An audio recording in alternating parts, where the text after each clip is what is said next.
Hi everybody, Dan Ullman, Mike Beer, the DRF.com Formulator Race of the Day for Wednesday, August the 16th is race number 7 at Del Mar. We're going 1 3/8 miles on the turf. Let's take a look at the field for the CTT and Toc Handicap. $75,000 is the purse. We are pre-scratches and program changes. Please head on over to the Race of the Day event page on DRF.com. Download your free Formulator past performances and handicap along with us. As we take the field in post position order, we begin with the number 1. You're a goat, who finished 6th in his first start in North America, her first start in North America, a race that's already produced 2 next out winners.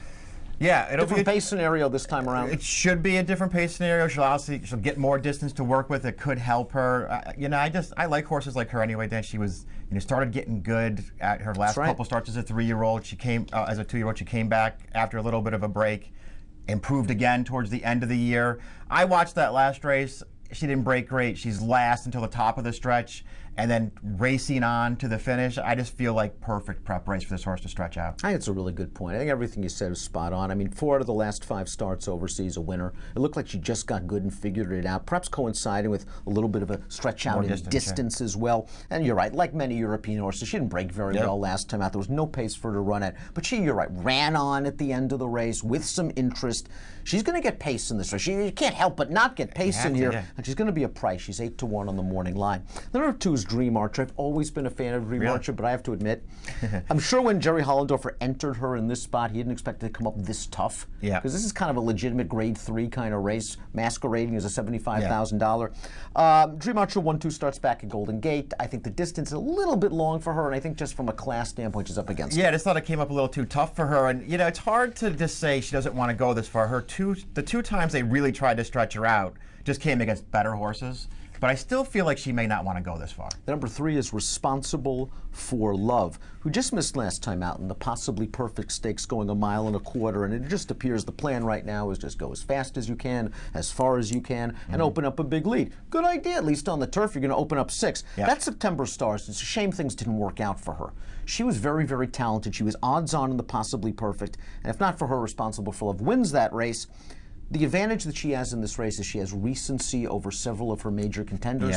The major problem is you've got another big speed in here. Yeah, that's true. It'll be interesting to see how they play at those 2 horses because, they're 2 speeds. They're both huge contenders in here, too. It'll be interesting to see what they decide to do. It could really compromise her. But, let's be fair to her. She's run well in her last 2 She's really put it all together, especially now stretching out past 9 furlongs. But we'll see how much pressure she'll take from Goldie Esponi. The 4 is Dynamic Mrs. K. Dynamic Mrs. K makes her 3rd start of the form cycle for a very good trainer in Mark Glatt. The 3rd place finisher from her last race came back to earn an 89 by her speed figure. She's got good tactical speed. I think the distance is a big question mark here. Yeah, I think the distance is a big ask for her, and it's also, she's facing some horses that are going to be pretty tough for her to handle in here, too. One of them is the number 6, Decked Out, who closed out her 3-year-old campaign with just a gutsy win in the Grade 1 American Oaks, where she ran down a talented filly and Sassy Little Lila, who found that distance a little far, but fair play to Sassy Little Lila. She's come back and done some good things against fillies. A win with a 99 buyer speed figure, another effort with a 98 buyer speed figure. I've always been a big fan of Decked Out. She's going to get pace in here, but I think this distance is a little far for her, and she's the kind of filly that just seems to love cut in the ground. Yeah, I'm with you. I'm a huge fan of hers. I really like her. So she's actually run some really good races, but I think she's better going a little bit shorter. Maybe the pace of this race mitigates that a little bit. She should have something to run at. She'll be running at the end. I think she wants to go a little shorter. I think 9 furlongs is her optimum distance. We saw that in the American Oaks, where she got a little bit of pace. We'll see what we get. We have to remember, we haven't seen her since New Year's Eve either. Right. So we got to deal with a little bit of a laugh, and because of her reputation, you got to figure she's going to take some play. The 7, Kiss Me Now, is the intriguing X factor in this race. A multiple Group 1 winner, albeit over soft going in her native Brazil. But it was the Group 1 that she didn't win that kind of caught my eye. When 2 starts back, she ran to Donna Bruja, who said some really good work from 3 starts in North America, including dead heating for 2nd in the Beverly D last week. I don't know what we're going to get from this filly, but she's going to be a decent price, and she's faced some good horses over there. Yeah, she really has. Just based on what you're seeing on paper, it almost feels like she may be really tough in this race. You never know. We'll see what happens. These horses can be tough reads, but she's got the running lines to make herself a player in here. Southern Hemisphere 4-year-old foaled in October, perhaps giving up a little maturity to some of these other horses. The 5 Place des Vosges might be in the right place, right time from a pace standpoint, because if you think there's going to be a little bit of a hit, hitting up front. Yeah. Maybe she's the one to sit third. And this distance, I don't think is going to be too much of a problem. She exits the Wilshire, which was a race where Enola Gray just bottomed out that field from start to finish. I think that distance is a little bit short for her. Madame Strites came back to win the Oceanitas with a 94. I think she classes up okay in this spot. I do too. Races 2 and 3 back, I think are going to give her a chance. And she was behind Responsible for Love in those races, but this might be a little bit different with other pace in the race. Key to this race, I think, is Goldie Esponi, because if the Goldie Esponi we saw in New York, in Florida in 2015 shows up, she's probably going to win this race no matter the pace scenario. But we have to remember, she's only raced once since the end of 2015. Obviously, things haven't gone right for her. I'm not going to hold the Swanee River against her. A, it was off a very long layoff. B, she was catching Dickinson, who was just on fire at that point. Yeah, and it's amazing that she, I don't know what the deal is with her, where she's been now since, that was a long layoff, and now it's another one since that race.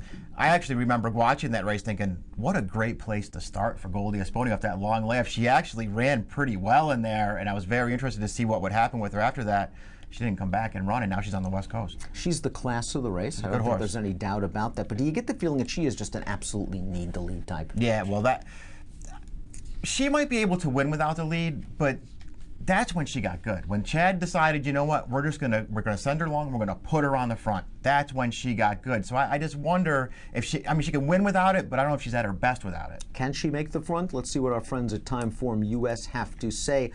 They've got Goldie Esponi on the lead. I'm a little bit surprised that they don't have Responsible for Love anywhere in the top two. They've got her sitting third. Somehow Dynamic Mrs. K ends up in second. I don't think that's going to happen. If I could rework it right now, I'd have 3 and 8 sort of head and head. Together?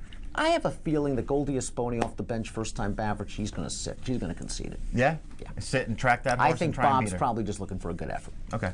Yeah, I mean, it wouldn't surprise me if that's what they tried to do. I wonder if it will lead to a victory for her, though, if they try and do it that way. That's the big question mark, and of course you got to depend on a price, and I'm not sure you're going to get it with Baffert, these connections and these class lines. The 9 Ginga you see in 4th in this position. I could certainly see that from Timeform US. The problem with Ginga is she's tried Stakes Company twice. It hasn't worked well for her either time. No, she feels like one of the horses. I mean, she's a big price on the morning line. If you found a reason to like her, you're probably just supposed to bet her. I thought that was a tough spot. You and I are fans of hiking.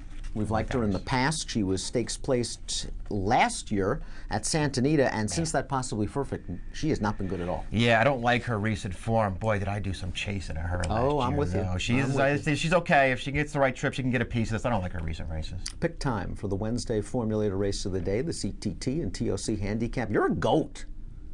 Eats up this field late. 1, 8, 3, and 6. 8-1 and you're a goat. I agree with you. I thought that was a really sneaky performance.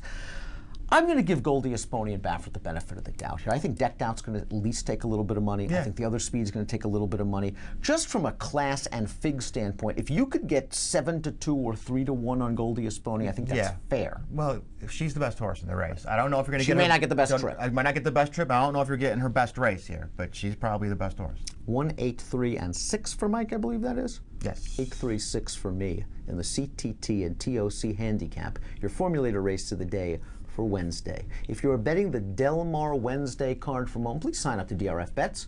When you do, you will immediately access a $300 cash bonus, plus gain 10% win place take. That's a great deal on 10 select tracks, including Del Mar, all summer long. Head on over to drf.com/take10 for all the details. Approximate post time for the feature at Del Mar on Wednesday, 5 o'clock Pacific. Good luck.